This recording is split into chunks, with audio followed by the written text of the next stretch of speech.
Buen día, bienvenidos a la charla debate Inteligencia y Educación. Nuestros expositores hoy día van a hablar sobre la inteligencia artificial. Los presento por orden alfabético. Gustavo Álvarez Rivero representa al Instituto Superior de Educación Mendoza de la DGE. Es docente de habilidades directivas, profesor de artes, máster en comunicación, máster en formación de formadores, máster en PNL, máster en gestión de recursos. Actualmente es docente en el ISEM y en la Fundación por el Arte. Yamil Eliana Juri representa a la Universidad Massa. Es abogada, licenciada en Filosofía, doctora en Derecho. Actualmente becaria postdoctoral del CONICET y docente de la Universidad Nacional de Cuyo y la Universidad Massa.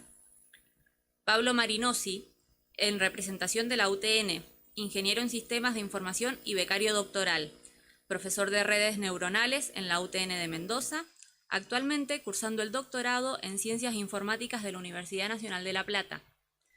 Mariela Meljín, en representación de la Universidad Nacional de Cuyo, es profesora y licenciada en Ciencias de la Educación, especialista en Educación y Nuevas Tecnologías, directora de Educación a Distancia de la Universidad Nacional de Cuyo. Marcelo Palma, por la Universidad Champagnat, es licenciado en Sistemas de Información, docente investigador en la Facultad de Informática y Diseño de la Universidad Champagnat, máster en Ingeniería del Conocimiento e Inteligencia Artificial, máster en Transformación Digital y Gestión de Proyectos Ágiles, co-founder de isueldos.com. Gastón Suárez Deck representa a la Universidad de Mendoza, ingeniero en Informática, CEO de Bliss Out Marketing Digital y Condor DeFi. En esta mesa de debate dialogaremos sobre los mitos y las aplicaciones de la inteligencia artificial en la educación.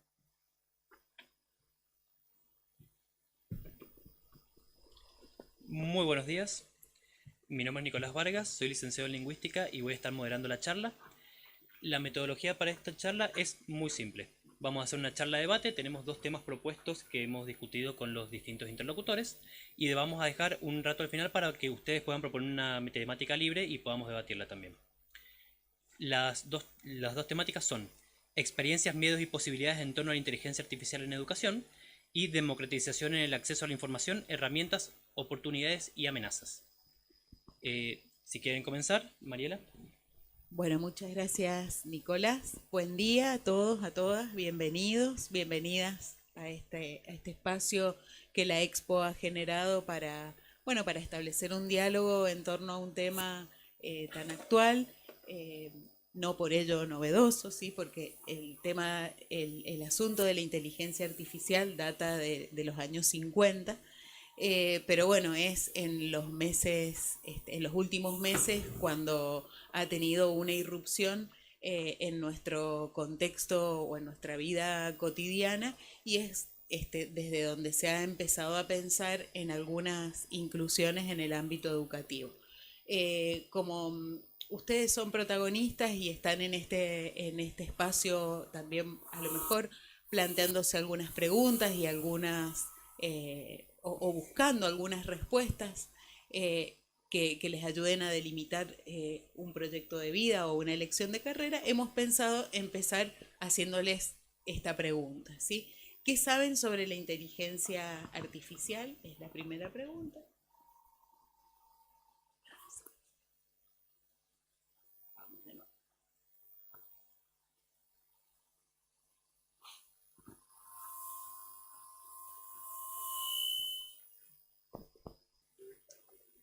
Por si alguien quiere hacer alguna pregunta desde el lugar, y ahí van a ir apareciendo algunas de las respuestas que ustedes pongan, así que cuando aparezca la pregunta pueden ir respondiendo desde sus teléfonos. Vamos a empezar de nuevo.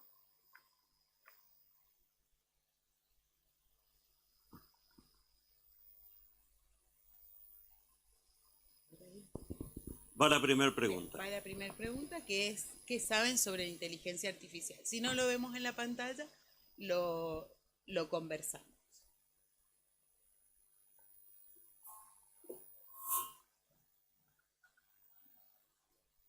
Lo que cada uno sepa desde el conocimiento que cada uno tenga de esto.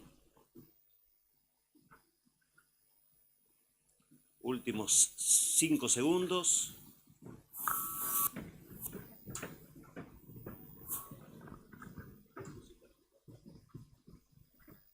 Perfecto, 0 respuestas. Bueno, a ver Voy, si voy, alguno... voy con el micro.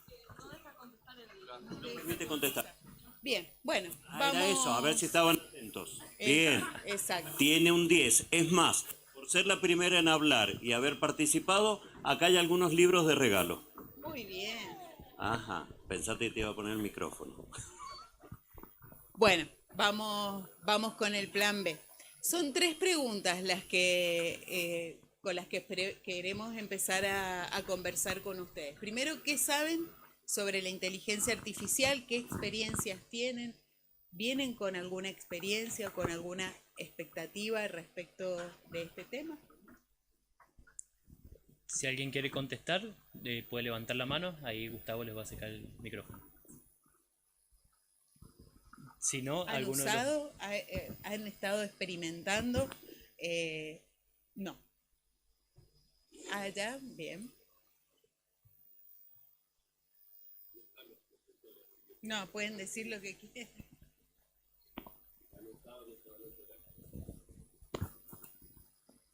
Hola, bueno, yo soy profesora y vengo a esta charla un poco para algunos alumnos que estaban interesados, pero sobre todo porque me interesa incorporarlo en mis prácticas docentes y utilizarlo como una herramienta para seguir aprendiendo y no que elimine, que la inteligencia artificial no elimine el pensamiento crítico, sino que nos ayude a seguirlo potenciando. Bien. Bien. ¿Alguien más?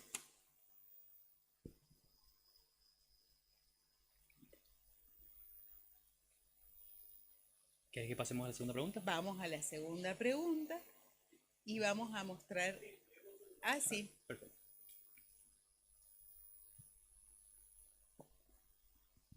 Y aportar lo que creo que... Uy, está muy cerca.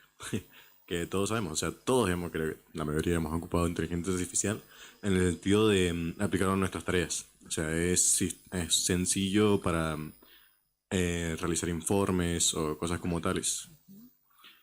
Sí, exacto. O sea, nos facilita la redacción de textos y demás. Bien, bueno, traen básicamente 2 asuntos que están vinculados a lo escolar o a lo educativo. Ahora, lo cierto es que ya hace un tiempo que venimos haciendo uso o estando o tomando relación con aplicaciones de inteligencia artificial que no son tan visibles, que son las denominadas débiles.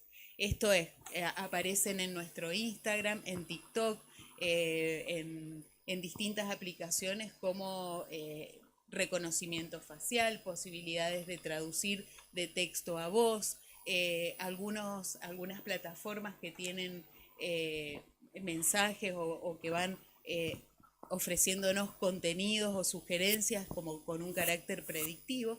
Y esto tiene que ver entonces con esta incorporación de la inteligencia artificial en nuestra vida cotidiana más allá de lo que somos conscientes. Lo que sucedió con ChatGPT hacia fines del 2022 es que se hizo mucho más presente en nuestras vidas y sobre todo en lo que tiene que ver con la interfaz de usuarios y nos ha permitido interactuar con un sistema que aprende de un modo inteligente o emulando, esto ya los profes lo van a explicar mejor, emulando la inteligencia humana con una enorme capacidad de procesar datos, de resolver distintos problemas, distintas tareas y que responden con producciones que son bastante análogas a las que podría realizar un ser humano.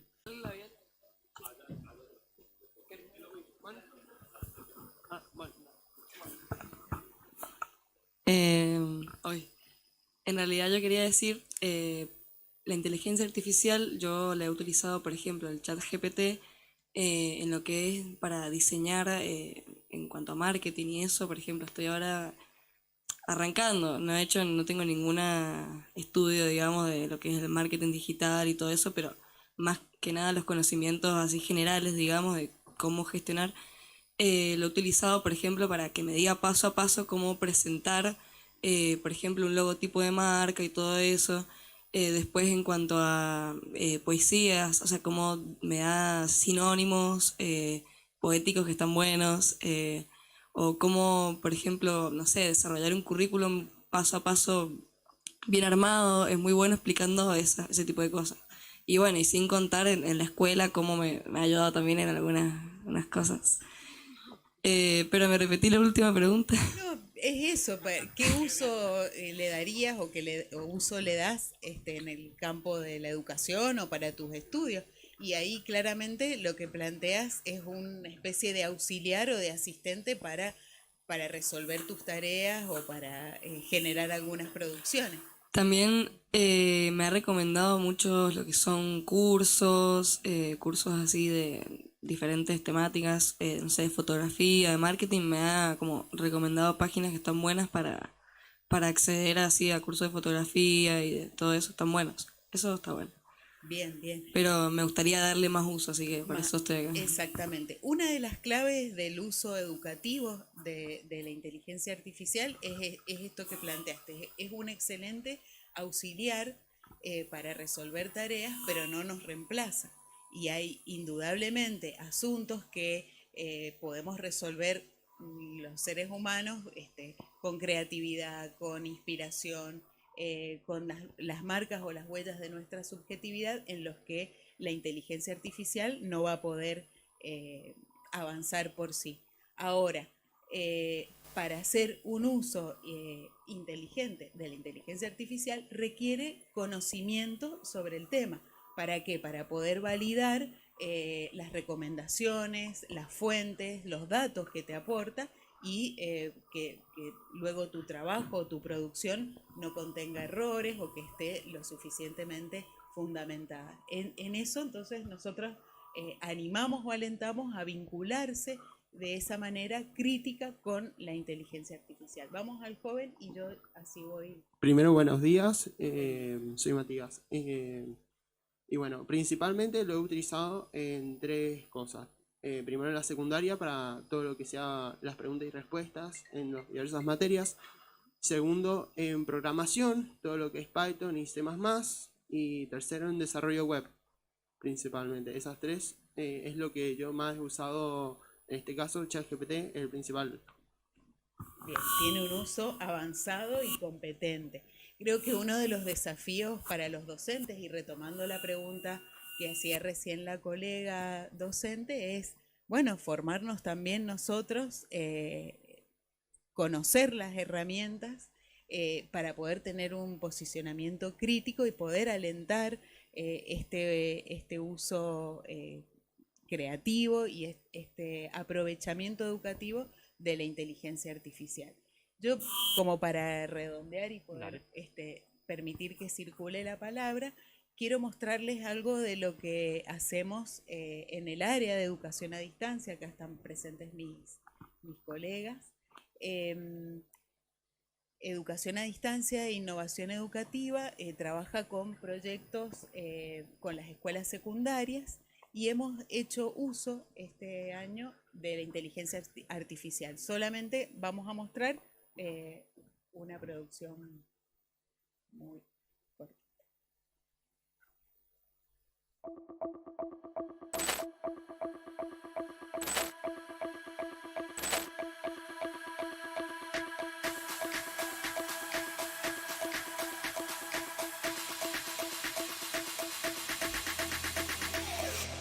Hola, mi nombre es Abby.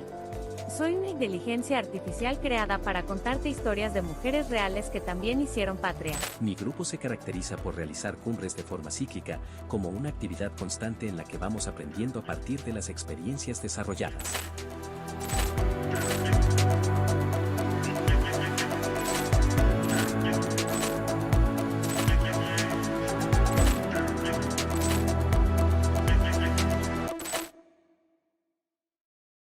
Dentro del marco del programa Formás, que es un programa de formación complementaria destinado a estudiantes de las escuelas secundarias y de la escuela primaria de la universidad, trabajamos desarrollando propuestas formativas a modo de microexperiencias, es decir, cursos de muy corta duración sobre temáticas de interés de los jóvenes.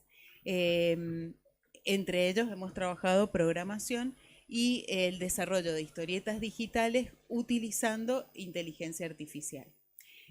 Acá han podido observar algunos de los trabajos que hacen los propios jóvenes y por otro lado hemos hecho uso de la inteligencia artificial para crear contenidos o recursos educativos abiertos que puedan ser utilizados como soporte o como recurso en las aulas y en distintos espacios curriculares, con la intención de hacer un uso situado, es decir, contextualizado de la inteligencia artificial. Uno de los riesgos o de las advertencias que hacemos nosotros en cuanto al uso educativo es que toda producción o toda interacción que generamos con la inteligencia artificial obtiene o da lugar a respuestas que están construidas desde una serie de datos elaborados por un grupo en un contexto social, cultural, histórico, geográfico, económico particular. Por lo tanto, se dice que estas herramientas no son neutrales, siempre están dando información desde un lugar sesgado. Por lo tanto, hicimos esta experiencia con un trabajo sobre las mujeres de Latinoamérica, que creemos que han tenido una presencia relevante en la historia. Hicimos preguntas a ChatGPT o a Bard de Google o al Bing Chat en Microsoft, y resulta que muchas de esas mujeres no aparecen en estos chats. Incluso una de las mujeres que ha tenido mucho que ver con el desarrollo de ChatGPT. Entonces, cuando planteé recién que alentamos o promovemos este uso crítico y creativo, para lo cual requiere que cualquier persona que se vincule con la inteligencia artificial con un sentido educativo lo haga desde el conocimiento y sabiendo claramente que no va a reemplazar sus propios procesos de aprendizaje y fundamentalmente en lo que tiene que ver con nuestra identidad cultural. Así que bueno, eso por mi parte, compartirles la experiencia. Y bueno, la última pregunta, si tenemos tiempo, la mostramos. Gracias. Bueno, genial. Yo soy Pablo, como me presentaron antes, soy profesor de la UTN, de redes neuronales, y la idea un poco es adherir con Mariela a el hecho de pensar la inteligencia artificial no como un reemplazo, sino más bien como una herramienta mucho más poderosa que con las que contábamos actualmente, ¿verdad? El término de inteligencia artificial también ha sido medio impuesto por los medios y todo eso, porque si pensamos que lo que es inteligencia artificial desde su definición es cualquier algoritmo que haya sido pensado para emular, ¿no?, la capacidad de procesamiento humano, en el sentido de tratar de emular las decisiones que toma un humano. Y eso lo venimos teniendo desde hace rato. O sea, cosas como que Google Maps te diga cuál es la mejor ruta para ir desde tu casa a la escuela o cosas así, son tareas de planeación que antes se le asignaban al humano y que a lo largo de los años hemos incorporado a nuestra vida y no traen ningún tipo de prejuicio de decir nos va a reemplazar en nuestro diseño de las rutas, ¿verdad? Lo que está pasando ahora es que estos generalmente han sido todas herramientas pensadas como tareas particulares, ¿no? Tareas en las que, bueno, te arma un mapa o te traduce, y lo que ha pasado con ChatGPT, y por eso se ha hecho tan viral, es que la tarea para la que fue programada o para la que fue entrenada es charlar. O sea, básicamente ChatGPT lo que iba, o ChatGPT o cualquiera de los GPT anteriores, su tarea era hacer un chatbot que no pareciera un chatbot, ¿no? O sea, que charlara y vos pareciera que estuvieras charlando con un humano. El problema es que, no el problema, sino el beneficio, lo que se dieron cuenta, es que tratando de hablar lo más parecido a un humano posible, esta herramienta empezó a hacer cosas que los humanos hacemos todo el tiempo para charlar, que es, bueno, tener un pensamiento lógico, ser un poco creativo, ¿no? En el sentido de que, como decían ahí, si vos le pedías, haceme un poema sobre lo que se te cante y que tenga tanta rima y qué sé yo, entiende lo que le estás pidiendo y podríamos decir que hasta es un poco creativo en el sentido de que se le ocurren cosas que vos decís, ah, está bueno, y que jamás se te hubieran ocurrido, que hubieras tardado un montón. Entonces yo, como profesor y como usuario de estas cosas, lo pienso en el sentido de, es una herramienta que te permite hacer cosas que a priori parecen creativas, pero que en nuestra quehacer diario eran tareas que nos parecían repetitivas. O sea, qué sé yo, tengo que escribir un texto y es como, ¿cómo lo arranco? Arráncamelo, ¿no? Y entonces te tira un choclo y vos decís, oh, bueno, esta parte me sirve, y empezás a editar. Entonces, como profesor me ha pasado, ¿no? Que tengo que armar una clase y tengo que hacer un PowerPoint desde cero, y tengo un PDF por acá y tengo unas fotos. Y antes era tipearlo a mano, cada una de esas cosas, recortar la foto, y ahora hay herramientas que te permiten extraer caracteres a partir de imágenes, ¿no? Un OCR se llama, que básicamente le pasas una imagen y te reconoce todo el texto que hay ahí y te lo pasa a un TXT o a un Word o a lo que sea.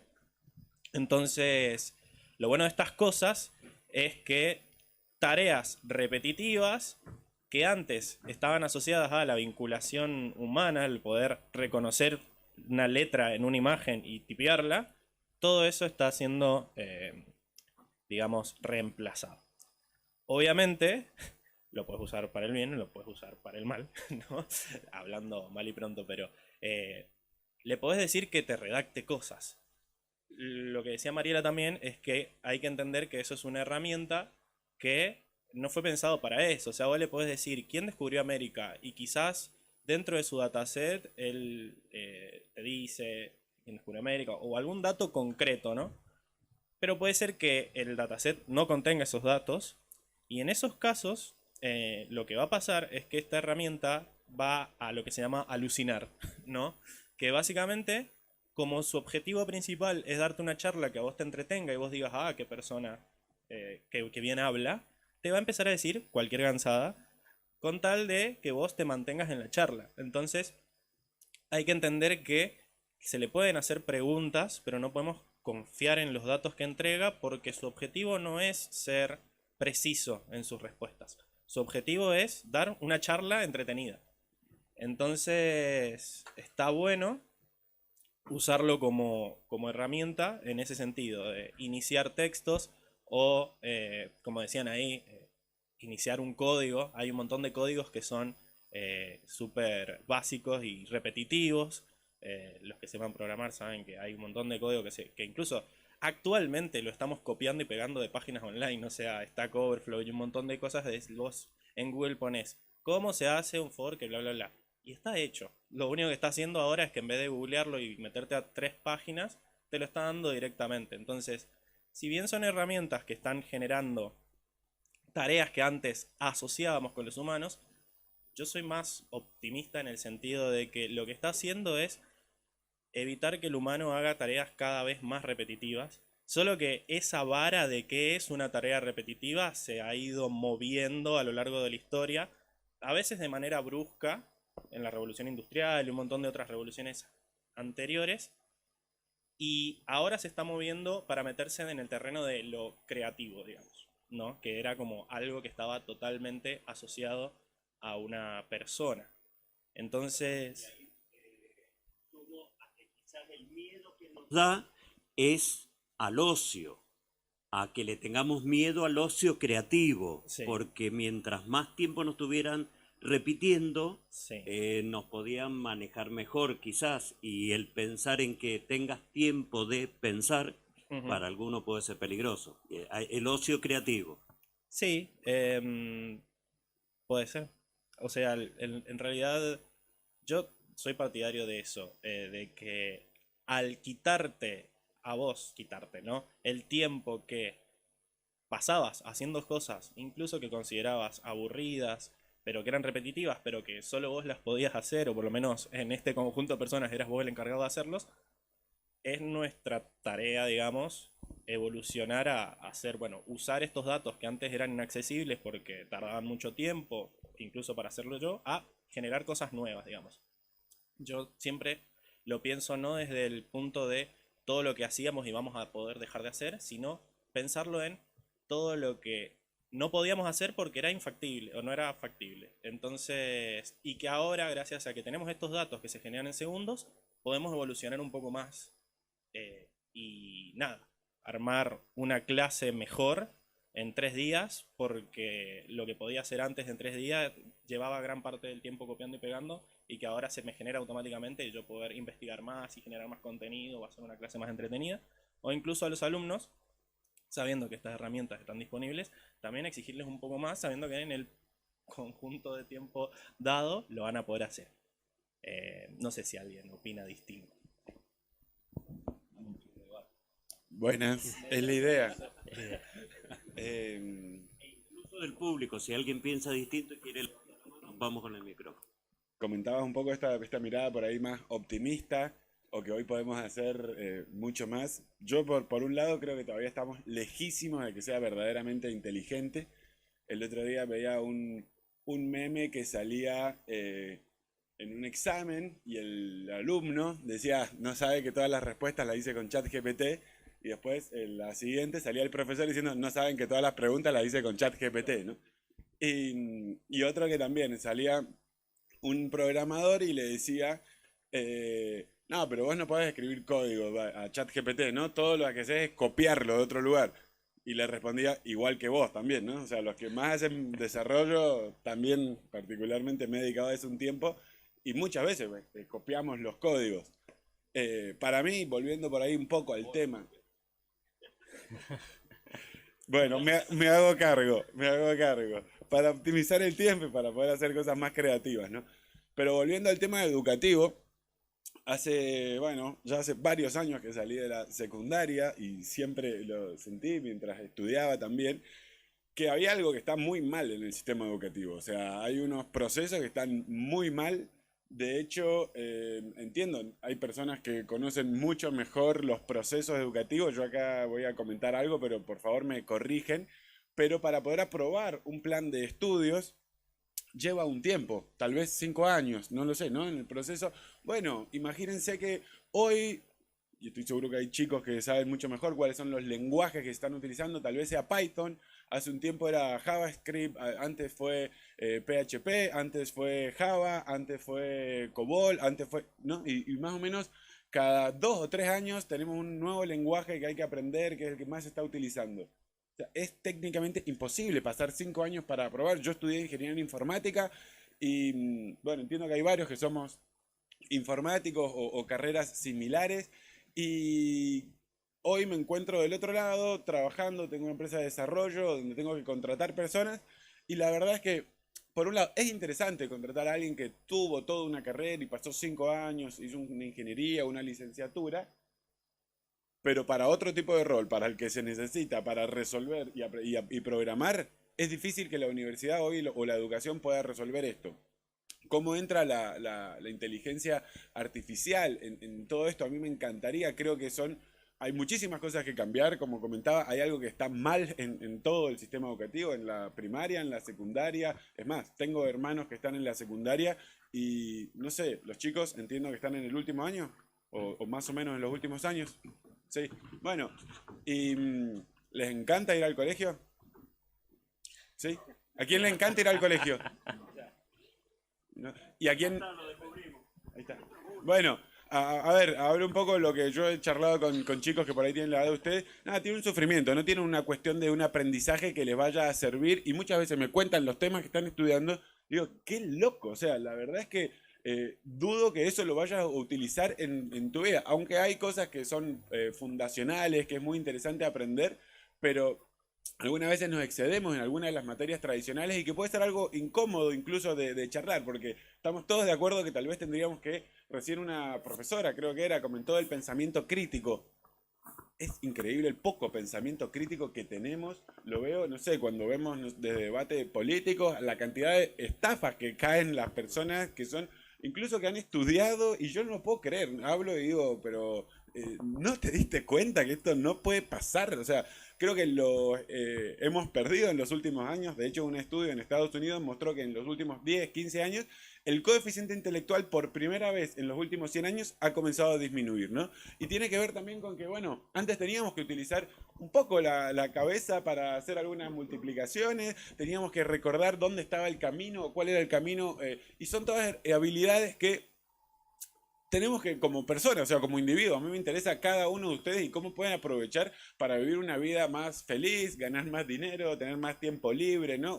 O lo que sea que ustedes quieran hacer y que la inteligencia artificial nos venga a ayudar a esto, porque si básicamente nos va a servir para perder coeficiente intelectual, no aprender, porque cuando muchas veces respondemos un examen, a ver, lo puede hacer muy fácil ChatGPT, pero nos estamos perdiendo una parte sumamente importante y que si supiéramos, ¿no? El otro día veía uno que comentaba sobre este tema que decía, es como si vos estuvieras en un videojuego donde estos de rol creo que son, o que vas avanzando, donde tenés que juntar algunas llaves que después te van a abrir algunas puertas, ¿no? Y la vida es un poco eso y la educación tendría que ser esas llaves que nos van a permitir el día de mañana abrir estas puertas. Entonces, nadie quisiera perderse esas clases, nadie quisiera saltearse o responder más rápido porque sabe que bueno, tal vez no vas a tener esa llave, que el día de mañana te vas a encontrar en una situación y que si no tienes ChatGPT o no lo podés utilizar o no tenés esta forma de copiarlo, te vas a perder un montón de oportunidades. Entonces, me parece que puede ser interesante o crítico poder aportarle a los chicos cómo utilizar o cómo encarar todas estas herramientas, porque aparte hay muchísimas más, para el beneficio y el desarrollo de la persona. Y yo me preguntaba cuán legal es el uso, el abuso, que seguramente para muchos tiene que ver con esto, es decir, lo podré usar en cuanto nos decía él, el profesor armó las preguntas y el alumno respondió desde el chat y ella nos va a contar un poco desde la legalidad. Bueno, buen día.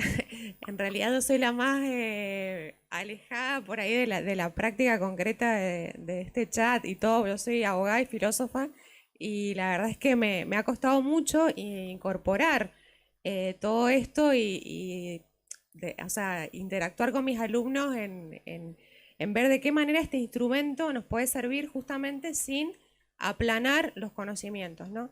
Desde el ámbito legal hay muchos dilemas, pero muchísimos dilemas referentes a la inteligencia artificial. Ustedes saben que siempre el derecho va por detrás de la realidad, es decir, surgen las cuestiones, los debates, las cosas que se utilizan y después, bueno, tiene que venir la ley a ver de qué manera se puede regular esas determinadas situaciones. Nosotros tenemos una ley que es del año 2000, que es la Ley de Protección de Datos Personales, que está totalmente desactualizada, y no tenemos ninguna legislación que regule el tema de la inteligencia artificial.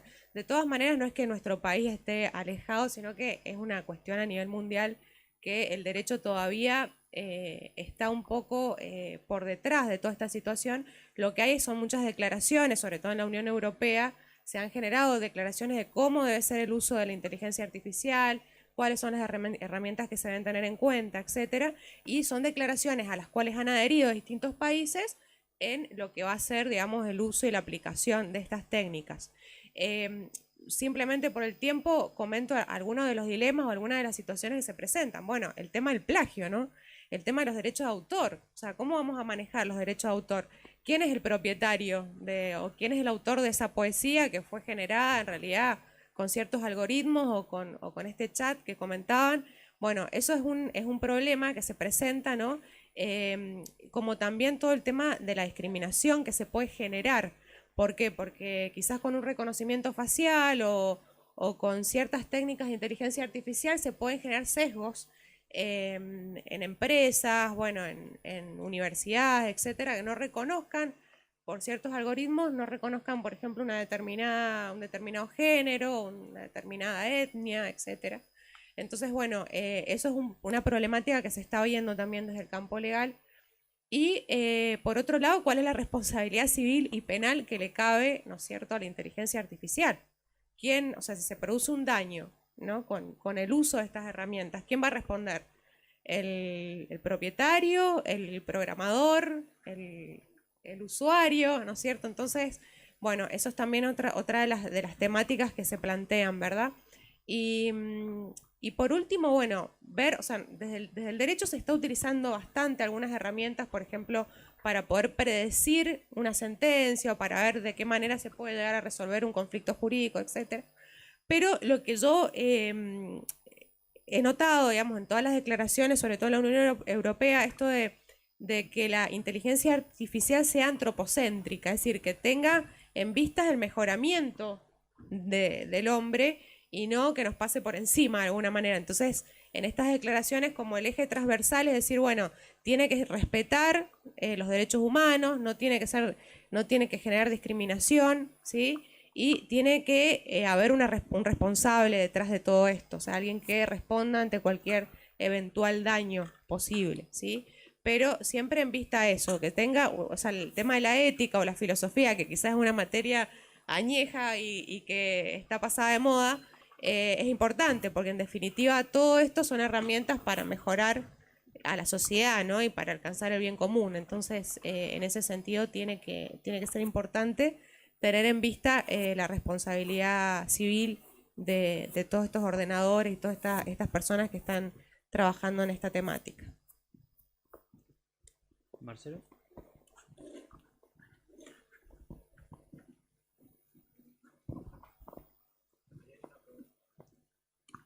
Una pregunta. Sí. Hola, buenos días, soy Donato y mi pregunta es, ¿la inteligencia artificial puede como minorizar un poco o también un poco lo que es como la creatividad o el ingenio? Minimizar. Claro, no, o como la creación de ideas, claro, de ideas. En principio lo que trata es de estimularla. El problema es, como decían los que me precedieron, hablar último es difícil porque uno dice que agrego, ¿no? Voy a tener que hacer como ChatGPT ahora, ser creativo. Puede hacerlo si uno le hace el mal uso, y es un poco lo que comentaban todos antes, que cuando yo dejo de hacer cosas, puedo perder esa capacidad. No va a perder la creatividad, pero podés perderla. El tema es que te puede potenciar si la usas bien. O sea, el enfoque que ellos planteaban es decir, esto es una herramienta, tengo que conocerla. Como todas las revoluciones industriales, hubo herramientas que aquel que la aprovechó, la entendió, hizo que la cosa avanzara, y no voy a hablar de la manipulación y los que usaron para el mal. Pero eso te puede potenciar. Pero si yo copio y hago plagio y saco una tarea y no tengo un aprendizaje, no me estimula, yo no digo que me voy atrofiando, pero me voy reduciendo mis capacidades porque no las entreno. Y no digo que las pierdo totalmente, porque las potencias están, pero en razones prácticas las puedo perder, que es un poco los peligros que ellos señalaban al principio. Entonces, creo que respondo. Voy a hacer una suma porque suscribo todo lo que dijeron, entonces voy a reforzar algunos puntos. Es una herramienta y, como decía él, el sistema educativo se tiene que replantear, se lo tiene que replantear antes de esta herramienta, varias cosas, y creo que esta acelera, como ha acelerado la pandemia, la digitalización y un montón de aspectos. Esto nos hace cuestionar.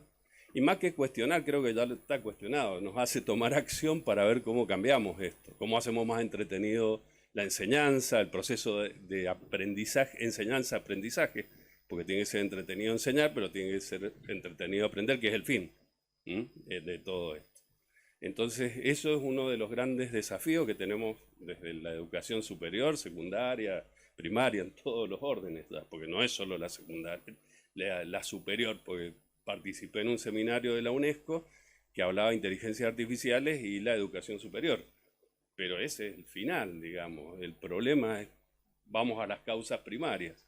Y es cómo enseñamos, incluso antes que vayan a la escuela, antes del prejardín. Entonces eso tiene que cambiar.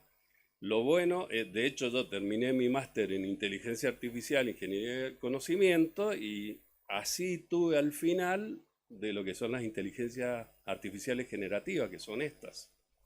Todas las otras, perfecto, pero es pasado, digamos, son todas automatizables. lo que decían es un machine learning, estamos hablando ni siquiera redes neuronales, sino deep learning, que es más potente que las redes neuronales, o sea, se basa en. Pero, como decían, estamos hablando de inteligencias artificiales, que es un algoritmo. La ventaja de estas generativas es que yo preentreno ese algoritmo con datos, y es mucho más potente porque hace una predicción de la palabra siguiente, del término siguiente de una frase. Y en base a eso puedo construir una respuesta. Es una genialidad. Pero es eso. No es una inteligencia artificial general, potente o fuerte, que pueda tener singularidad o autoconciencia. No está emulando al humano, más allá de que pareciera. Pareciera porque es tan potente.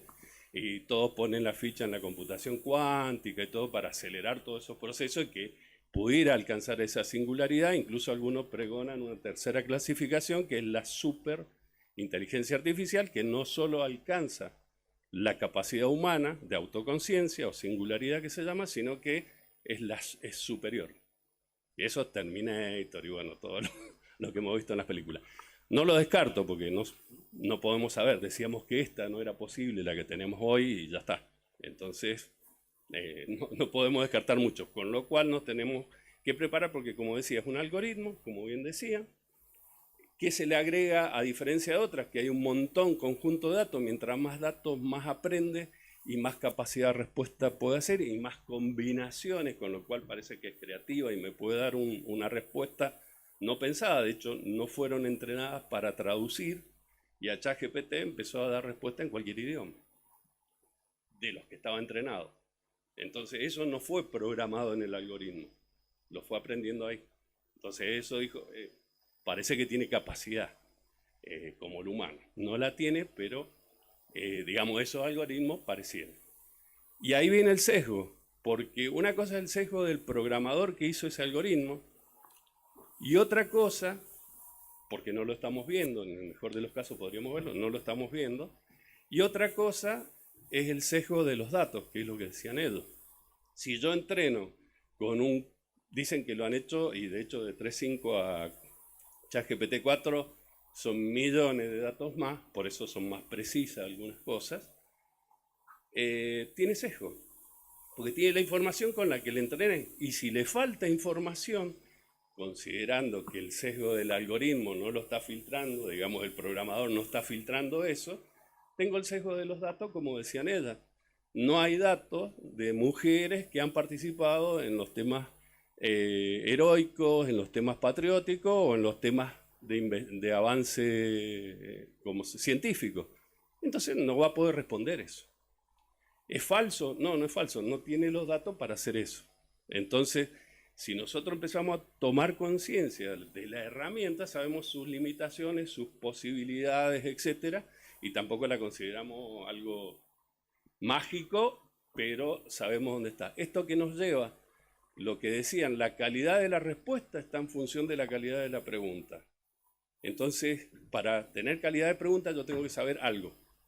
En función de lo que yo sé, puedo interactuar, valido, y esa interacción, como la haría con un profesor, me va enseñando y me va haciendo aprender más. Si yo hago eso y no reemplazo para sacar una tarea y sacármela de encima y empezar, sino para empezar a crecer y a evolucionar, no estaría lo que él preguntó, o sea, no me merma, me potencia. Creo que ahí es donde está la ventaja de estas herramientas.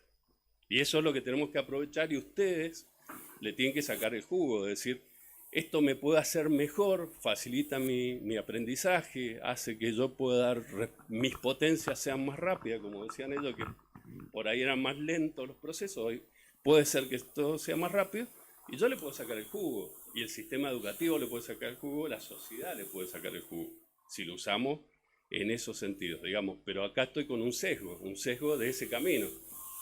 Habrá otro que tiene sesgo para que eso no pase. Le paso a Mariela que había solo plantearte o preguntarte, Marcelo, es esto que habitualmente se dice que es generativo, o sea, inteligencia artificial generativa, no es lo mismo que creativo, porque claramente las producciones que genera, sean en textos, en en obras visuales, en el mismo obras sonoras.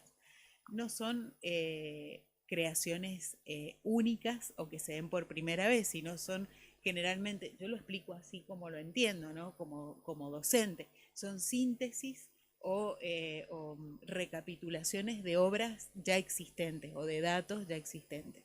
Entonces, en eso somos irreemplazables y ahí está el desafío para la educación escolar. O sea, apostar un poco más al desarrollo de la creatividad, a estos espacios en los que quienes aprenden tengan un rol protagónico, activo, que puedan decir su palabra, que puedan expresarse de distintas maneras. A mí me parece que ese desafío lo tenemos que asumir los docentes, ¿no? Sí, completo. Esa supuesta creatividad en realidad se basa en producciones existentes y, entre comillas, la generatividad, lo generativo que tiene o la creatividad que tiene, a diferencia de todo lo que se entrenó, es que puede hacer combinaciones y sacar una cosa única de esa combinación. Esa sería, ahí es donde plantea la creatividad, porque dice, mira qué creativo, lo de la traducción de lenguaje.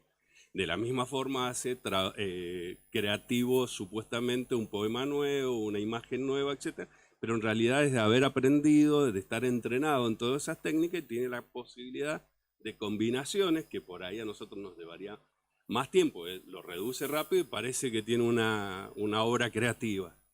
Entonces por eso son simulaciones, pero lo vuelvo a dejar es un algoritmo, en este caso con datos, sofisticadísimo, pero es un algoritmo. Todavía no es algo. Sí, yo lo que quería agregar también es que es otro de los temas también que estaba planteado el debate, es el tema de el acceso a la información de gente que hasta ahora estaba siendo apartada del sistema por cómo estaba planteado el sistema y por la factibilidad, ¿no? El hecho de, qué sé yo, que ahora una clase actualmente, una clase de la facultad es ir al lugar, mirar, escuchar y aprender, ¿verdad? El tema es que las personas que se les complicaba ir ya tenían un pero, a las que se les complicaba mirar, a las que se les complicaba escuchar. Entonces, lo bueno de esto es que también agiliza el proceso de la accesibilidad de esos datos, en el sentido de que si yo tengo la clase grabada, puedo a partir de ese video generar subtítulos o a partir de un texto generar audio. Entonces atacamos también los diferentes problemas de accesibilidad que hoy en día nos están atacando por una cuestión de que no es factible con los recursos que hay.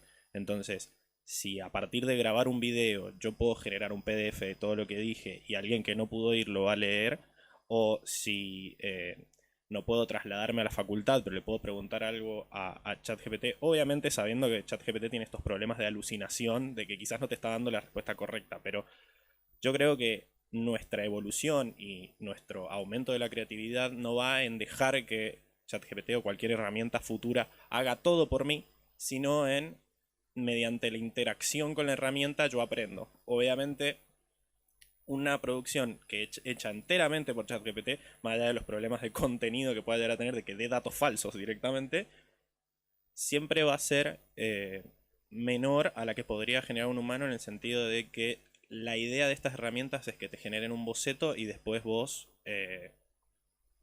revisar eso y corregir errores y agregar un poco de tu magia, ¿no? Entonces la creatividad va a seguir existiendo e incluso se va a potenciar a decir, bueno, yo gracias a esta herramienta puedo hacer cosas que me llevarían mucho tiempo hacerlas desde cero. Ese era como mi aporte. Una pregunta. Dale. Bien, era para sintetizar más o menos. Yo no he utilizado ChatGPT por desconocimiento a y ahora en esta charla justamente estaba esperando algo así para conocerla. Lo que me parece que, como la mayoría de los 5 dijo, ChatGPT te facilita la ayuda para las tareas repetitivas, pero a la vez puede ser ventajoso esto porque ahorras tiempo para el espacio de la creatividad. Pero también puede correr con desventaja, ya que puede frenar o parar el desarrollo intelectual de cada uno, porque si lo utilizas de mal modo, la creatividad puede frenar por este mismo. Yo lo que siento es que esa posibilidad de frenar el desarrollo ya está hace mucho. Exacto. Sí, decían lo mismo la calculadora A mí- de Google en su Sí. momento. Sí. A ver, a lo que voy es, qué sé yo, antes tenías que hacer a mano, yo estudié ingeniería, así que me ha pasado que, por ejemplo, en las materias de primer año nos hacen hacer cosas a mano que la calculadora ya podía hacer. Entonces, nos lo enseñaban y yo lo que hacía en los exámenes era hacerlo a mano porque me lo pedían y después, durante el examen, lo corroboraba con la calculadora y me lo daba bien. Y en materias siguientes eran cosas, yo podía hacer cosas más complejas porque ya sabía que parte de ese ejercicio, que era larguísimo, la calculadora me lo hacía. Entonces, es como que siempre va corriendo la barrera. Lo bueno de estas herramientas, digamos, es que te permiten hacer más cosas y no reemplazan el trabajo, porque ahora tu trabajo de crear se cambia a un trabajo de revisar. ¿Sí? Básicamente, qué sé yo, lo que decíamos, ¿no? De que antes yo, si quería tener tipeado algo que decía un video, lo que tenía que hacer era escribirlo desde cero. Es más, habían materias que vos veías y que el profesor estaba dando mucha información que quizás en los PDFs vos no lo veías o que lo tenías que anotar y vos le preguntabas al profesor si lo podías grabar y te decía, sí, grabame, pero después había un proceso ahí de que yo tenía que llevar horas transcribiendo todo lo que grababa para poder leerlo en un futuro, porque la otra opción era escuchar un audio de 2 horas. Entonces, que ahora yo grabo y me lo transcriba y después tenés que hacer el resumen, que también se lo puedo pedir a ChatGPT, pero a lo que voy es que en todas esas tareas hay un proceso de revisión tuyo. Y en ese proceso de revisión está el aprendizaje, ¿verdad? Pero de alguna manera da la creatividad también, o sea, yo creo, entiendo por ahí por dónde va el planteo de él, porque no es lo mismo, o sea, revisar algo que decir esto yo nació de mí, o sea, es algo originario, algo que quizás también hay que hacer una distinción entre lo que son las artes, bueno, las matemáticas, la ingeniería, o sea, también depende mucho en qué campo vamos a aplicar la inteligencia artificial, ¿no? Pero hay un cambio de paradigma en cuanto al conocimiento, me parece, ¿no? Van preguntas. Un montón. Buenos días. Lo mío en realidad no sería pregunta, pero sí quería agregar que para mí siento que la inteligencia artificial es una como que herramienta que si se la usa de manera correcta puede ayudar al ser humano como que a desarrollar diferentes como que cualidades. Por ejemplo, nosotros un profesor nos había mostrado que en el ámbito de la medicina en diferentes países se había utilizado la inteligencia artificial, por ejemplo, para leer radiografías o para, por medio de las radiografías, hacen la lectura e identifican enfermedades. Que acá el problema del ser humano en realidad sería de que se lo está ocupando tal vez de mala manera y que hay personas que tal vez tienen ideas nuevas y que no tienen las posibilidades de poder implementarlas. Eso era lo que yo quería agregar. Muy bien. De hecho, descubrimos el manejo de la energía nuclear y a alguien se le ocurrió hacer una bomba. Exacto. Hola, buenos días. Primero que todo, un saludo para todos los aquí presentes. Como dijo, la pregunta, disculpe, es la siguiente. Como dijo el señor del medio, el cual no recuerdo su nombre, solemos usarla o usamos habitualmente la inteligencia artificial para tareas repetitivas o tediosas. ¿Ustedes piensan que en un futuro, cuando se trabaje más en estas, podrían llegar a reemplazar tareas que ya no son repetitivas? Como por ejemplo, la psicología, la cual es indispensable la comunicación humano-humano, debido a que este intercambio de sentimientos es muy importante para que se cure, digamos, el paciente, por así decirlo. Y podría llegar a dar más problemas de los que venía a solucionar la inteligencia artificial. Muchas gracias. Yo no te paso, psicología no me meto yo, así que... sí, un solo comentario. Yo no tenemos, creo, certeza en qué va a reemplazar la inteligencia artificial a los humanos. Sí hay una certeza hoy de que aquellos humanos que entiendan estas herramientas, las aprovechen, pongámosle para el bien, van a reemplazar a muchos humanos que no lo hagan. Creo que eso tenemos que reflexionar bastante en ese punto, ¿no? Ahora pasó. Ahí hay un tema importante respecto de la exclusión, o sea, quiénes van a quedar dentro del sistema que maneja estas herramientas y quiénes afuera. Pero concretamente en términos de la psicología, que es un campo del conocimiento, una ciencia, una disciplina que estudia y trabaja sobre el ser humano, sobre su conducta, percepciones, sentimientos y demás, bueno, claramente la inteligencia artificial o algunas de las aplicaciones que son de charla no tienen empatía, no tienen juicio moral, saben por algunas normas qué es lo correcto o no. Lo probábamos ayer con mis compañeros pidiéndoles algunas imágenes sobre obesidad para hacer un trabajo y decía, esto es como infringe las leyes, ¿sí? O sea, tiene algunas normas, pero claramente no tiene el juicio, esto también la profe lo va a poder completar, el juicio o la prudencia para saber qué es correcto en cada momento. Tampoco capta la ironía, el doble sentido, no tiene sentido del humor, aunque parezca, porque... Bueno, sí, incluso he tenido interacciones con la asistente de Google y demás, tratando de tomarle el pelo y responde, o sea, pero creo que en el campo de la psicología, hasta ahora, no hay forma de reemplazar el contacto entre los seres humanos. Eso. Mariela, ¿me dejas aportar algo muy velozmente? Para los que les interese particularmente ese tema, mañana en esta misma sala a las 16 va a haber una charla llamada Socorro, la inteligencia artificial y el metaverso acabarán con las carreras universitarias. Que el objetivo es un poco plantear cuál es el futuro de las carreras universitarias con respecto a estas nuevas tecnologías. Por si a alguien le interesa. Sin duda, bueno, a mí una opinión por el mismo uso. No creo que solamente nos ayude para tareas repetitivas. A mí es una herramienta que la uso para incluso el proceso creativo y de desarrollo mío, ¿no? O sea, utilizando como si estuviera acá tengo una inteligencia la cual tiene un montón de información de libros, de papers, de un montón de cuestiones y que yo la puedo consultar y utilizando un poco el criterio, que sabiendo lo que yo quiero buscar puedo encontrarlo mucho más rápido, llegar a un mejor destino. Y me ha pasado en cuestiones, no sé, por ahí con una adolescente, tener que hablar temas que tienen que ver por ahí con desórdenes alimenticios o con una persona, un adulto mayor, otro tipo de temas y que yo particularmente estaba pensando en mi casa, ¿no? O sea, la noche y quería ayudar a esa persona. No soy psicólogo, no tengo esos conocimientos y no sabía cómo encararlo.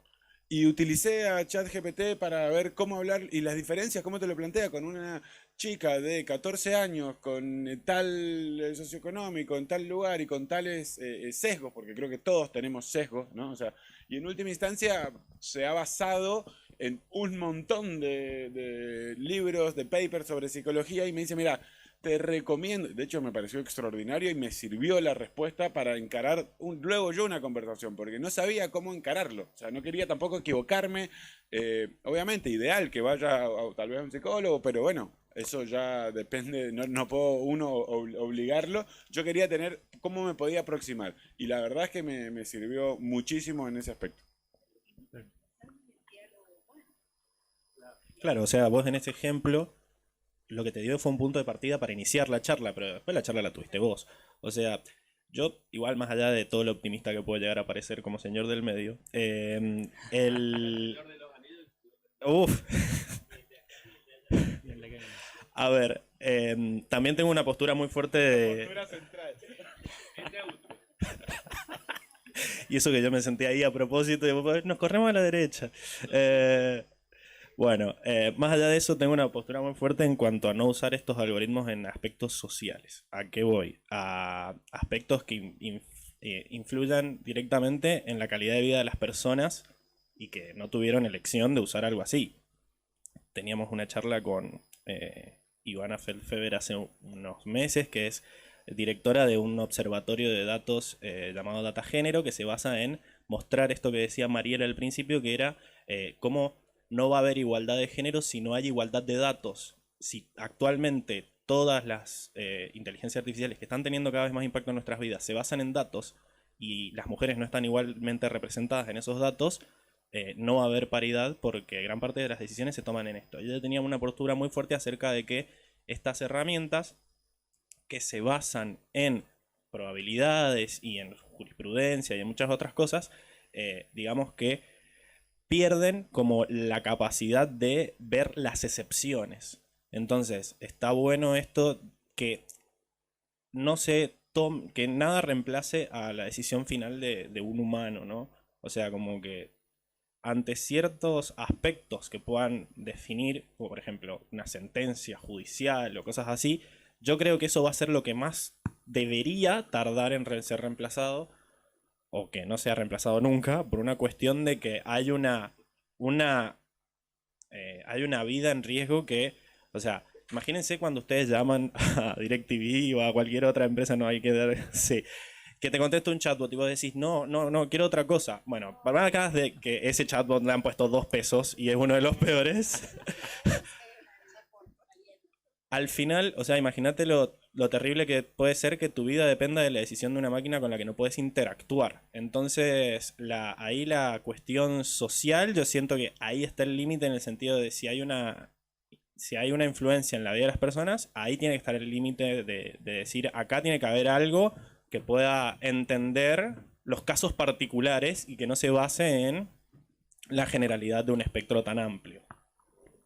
Y tenemos algunas preguntas ahí del... Creo que de aquí a poquito vamos a preferir a la inteligencia artificial antes que el actuar de un humano para muchas cosas que dependan de nuestra vida, como, no sé, si tengo que tomarme un colectivo a Buenos Aires y ya tengo un entrenamiento y que tenemos toda la experiencia, o incluso si me tengo que operar y ya está demostrado, porque este tipo de, bueno, la robótica sobre todo, con esta combinación de tecnología, debería tener muchísimos menos. El otro día vi que había una noticia de que había chocado un auto de Tesla.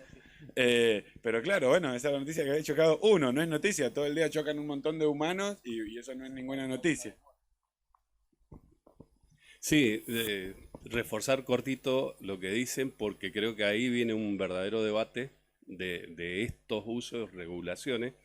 Sí me queda claro que por lo menos en el corto plazo hay que saber diferenciar en qué puedo dejar que esa decisión, digamos, valga o que no, por lo cual es un asistente, porque de la misma forma que no voy a dejar que decida en la inteligencia artificial, por ahí en indicadores o decisiones que tengo que tomar en una empresa, en un organismo, etcétera, o en el tema de juicio, en los factores humanos que no están todos puestos y no lo están entendiendo en ese momento de la interacción, es mucho más difícil tomar esa decisión como válida.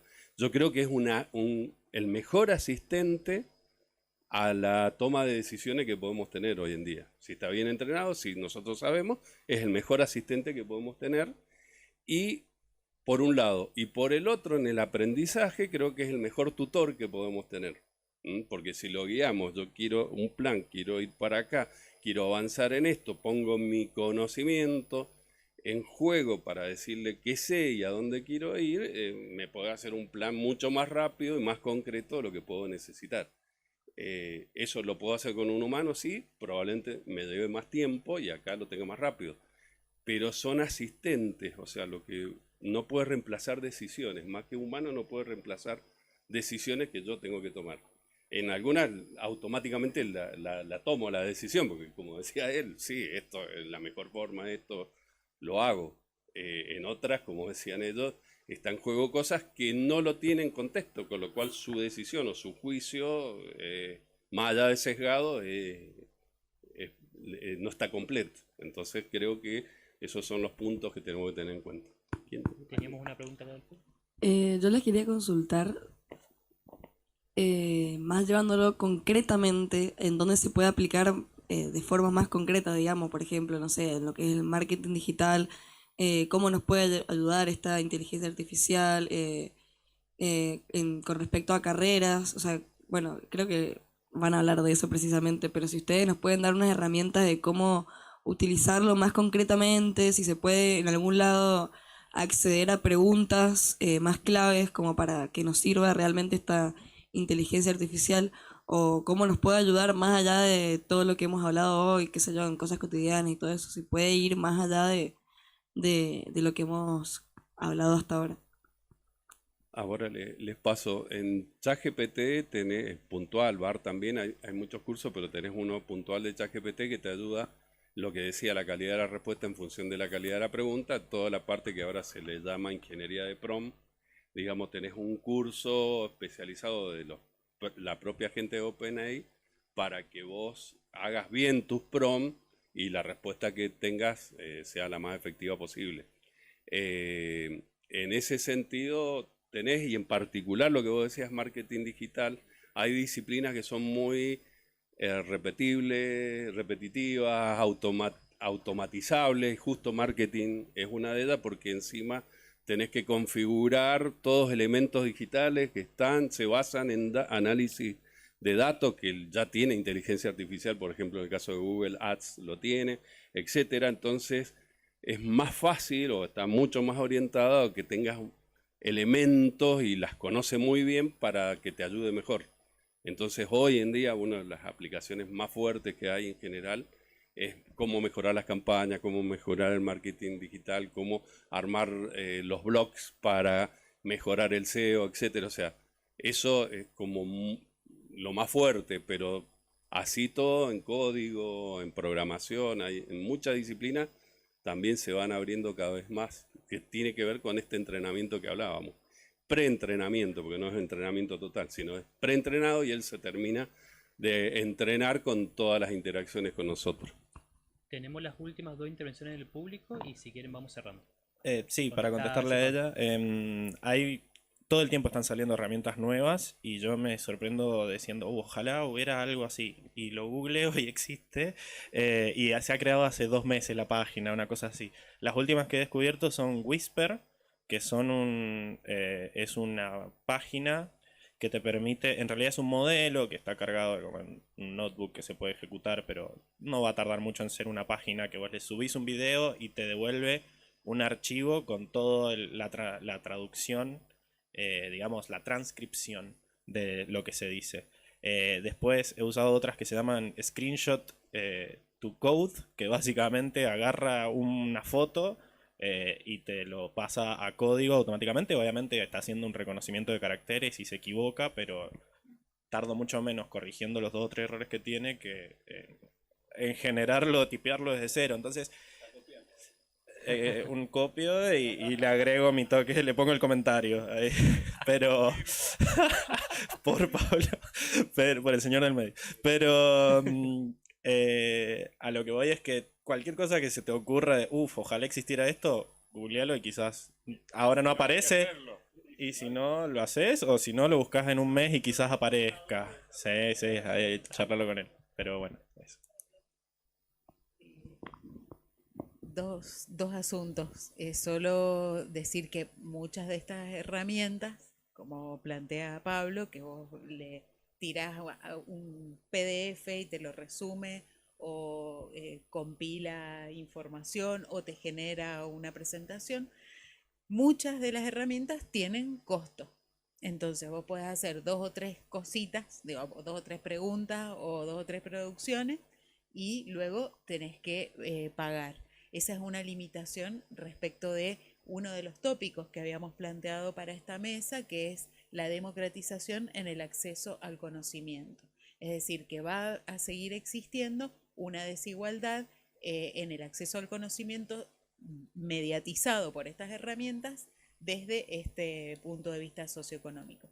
Y lo último, para volver a la pregunta de la joven, es que desde mi punto de vista, la herramienta en sí no es ni buena ni mala, ni es tampoco un riesgo o un peligro para la sociedad por sí, ni tampoco la panacea ni para la sociedad ni para la educación, sino depende de cómo se vincule o cómo se relacione y qué decisiones tome el ser humano en relación a su uso.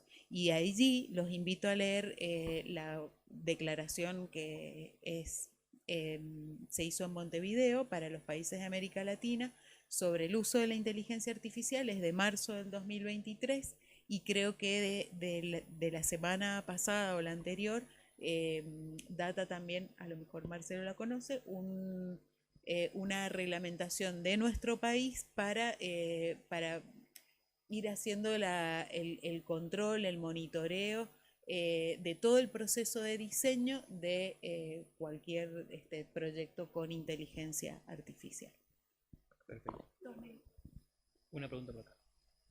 Lo mío estaba más referido a qué carreras están como relacionadas con esto, inteligencia artificial, todo lo que tenga que ver con lo digital, informática y qué universidades están especializadas en eso y las duraciones y eso.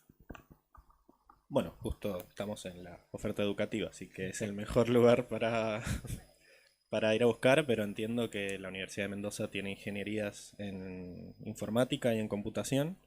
En la UTN está la ingeniería en sistemas, que es donde doy clases yo, y después está la licenciatura en computación en la Facultad de Ingeniería de la UNC.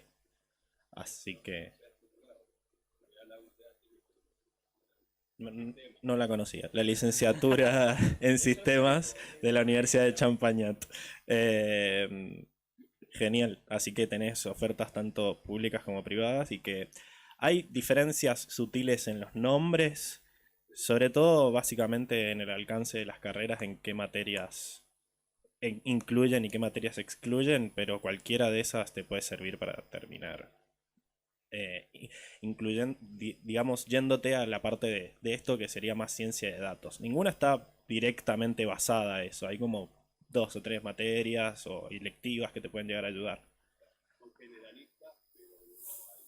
No acá en Mendoza. Hay licenciaturas en ciencias de datos, qué sé yo, la UBA abrió una hace poco y no sé si hay otras carreras, pero están fuera de la provincia. Ahí, Marcelo creo que quería compartir. Ahí yo hice en la UBA y en Facultad de Derecho, o sea, no de informática, sino de Derecho, una de las más avanzadas en inteligencia artificial en Argentina. Tiene el YALAP, que es un laboratorio de inteligencia artificial, está bien, está unido a todo un movimiento internacional al respecto y la idea es bajar y enseñar. Tiene cursos gratuitos que te becan al 100%, que está el posgrado por un lado, pero después están los cursos gratuitos por el otro, incluso tiene todo un trayecto que va desde programación básica, te lleva a la parte de code, digamos, de código, y después está toda la parte concreta de ciencia de datos y de trabajar. Obviamente están orientados al tema de derecho, pero sirve perfectamente como un tema introductorio y muy bueno. Son varios cursos, está para la educación, la salud, hay especializaciones. Y esos cursos, si te becan, son totalmente gratuitos y son bastante buenos. Y todos los años arrancan, así que te podés postular y todo. Después está la parte de posgrado, para los que ya estamos recibidos, podemos hacer el posgrado que tiene otra exigencia y todo, pero los temas son prácticamente los mismos. Creo que tenemos una pregunta más acá y terminamos.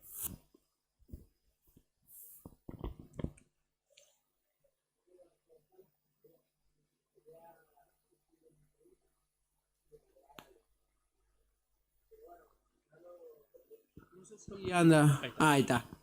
Bueno, los 5 son ya personas adultas, mayores de edad. Mayores no, están jóvenes. No son viejos, pero a lo que voy es que tienen un trabajo, carrera, tanto. Claro, yo como veo a la inteligencia artificial siendo estudiante, que es como que te sirve en un círculo nomás. Que ese círculo sería la escuela, aprender, pero cuando salimos a la calle, cuando salimos, no sé, a comprar, no le voy a preguntar al chat GPT, che, ¿cómo pide un precio, como un préstamo? ¿Cómo digo al vendedor que me da un precio? No, porque yo le voy a googlear acá y el chavo va a sacar ventaja y me lo va a querer vender más caro. ¿Me entendés? Dándote un ejemplo por eso. Estoy de acuerdo en lo que dicen, no en todo, pero sí en muchas cosas. Por ahí sí está muy bueno, porque al cierto modo al ser humano nos encanta el camino corto, la respuesta fácil es copiar y pegar. Pero ¿qué pasa cuando copiamos y pegamos? Que simplemente copiamos y pegamos, nunca aprendemos, nunca ni siquiera sabemos qué decimos, simplemente copiamos y pegamos. Me pongo en ejemplo, o sea, no soy excepción. Y mi pregunta era que si de acá a un futuro, en 20 años, 30 años, va a ser un problema para los adolescentes jóvenes de nivel secundario o primario, porque no va a haber un chat GPT, van a haber millones con millones de respuestas, mejor formuladas.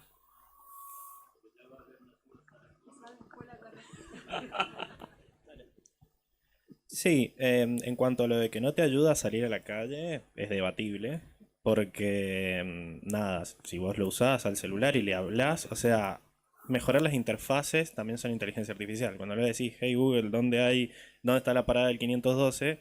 Hay una inteligencia artificial que está entendiendo lo que le decís, está sabiendo qué googlear y te está dando la respuesta. O sea que en un futuro cada vez van a haber más y más, digamos, aspectos de la vida en la que te van a influenciar. Y lo de copiar y pegar me parece que va en cada uno saber qué hacer y qué no. Obviamente copiar y pegar lo podías hacer desde antes y ahora lo que haces es que es más fácil. Depende de vos tratar de sacarle provecho a eso, de decir, bueno, lo que hemos dicho toda la mañana, ¿no? De hacer algo mucho más fácil y después ponerle vos trabajo extra. Creo que hemos alertado por precisamente ese punto. O sea, si la usás de esa manera, va en detrimento de todos. Por eso alertamos y el sistema educativo y todos tenemos que generar conciencia de cuál es el uso que me tiene que potenciar. No sacarme una tarea para no hacerla y saltarme ese aprendizaje. Al contrario, tiene que hacerme querer aprender más. Ese es el objetivo. O sea, mira, esto está bueno, puedo aprender más, puedo ser mejor. Entonces, ese es el objetivo que desde el lado educativo, e incluso como padre, tenemos que tratar de enseñar y estimularlo. Venimos haciendo un montón de cosas. Creo que esta herramienta nos puede ayudar para eso. Ahora, siempre el camino fácil y corto ha estado, como dicen, y ya eso está en la libertad de cada uno de tomarlo o no, como siempre ha estado, y creo que no es el camino. Ese es un poco el punto. Hacemos la última intervención porque tenemos que ir cerrando, ya viene la próxima Sí, charla. había algo que preguntó muy inteligentemente es, yo estoy empezando la facultad y esto va a ser un problema para mí en el futuro, y yo creo que sí. O sea, quedaría en vos pensar, ¿van a desaparecer trabajos? Van a desaparecer trabajos. Quizás no antes de que vos te recibas, o quizás sí, pero es cierto de que va a tener que hacer un esfuerzo muy grande la facultad desde el nivel creativo o desde el nivel dirigencial en meter en los planes de estudio cosas que no sean fácilmente reemplazables, ¿verdad? Y si yo fuera vos, buscaría carreras que no sean fácilmente reemplazables, ¿no? Pero eso ha sido así desde toda la vida. O sea, yo también cuando tuve que hacer esta elección que estás enfrentándote vos ahora, también me pensé en, bueno, soy médico, soy abogado, hay 500.000, o sea, más allá de lo que antes competías con otras personas que estudiaban lo mismo, ahora competís con máquinas que quizás pueden hacer lo mismo que vos. Entonces siempre está en uno ver para dónde elige la carrera para diferenciarse tanto de las otras personas, y ahora también te tenés que diferenciar de las máquinas. O sea, queda en una decisión tuya el ver qué terminás eligiendo, pero es un factor que tenés que tener en cuenta sin dudas. Perfecto. No va lo de ordeñar, entonces. No va más eso de ordeñar. Capaz que vuelve. Hacemos el cierre. Hacemos el cierre. Chicos, muchísimas gracias a todos por venir. Como les decía, hay algunas otras propuestas que por ahí les interesan. Vean los calendarios. Muchísimas gracias a todos los expositores y debatientes. Muchísimas gracias a los chicos que nos ayudaron con la técnica. Nos vemos. Ahora viene la próxima charla.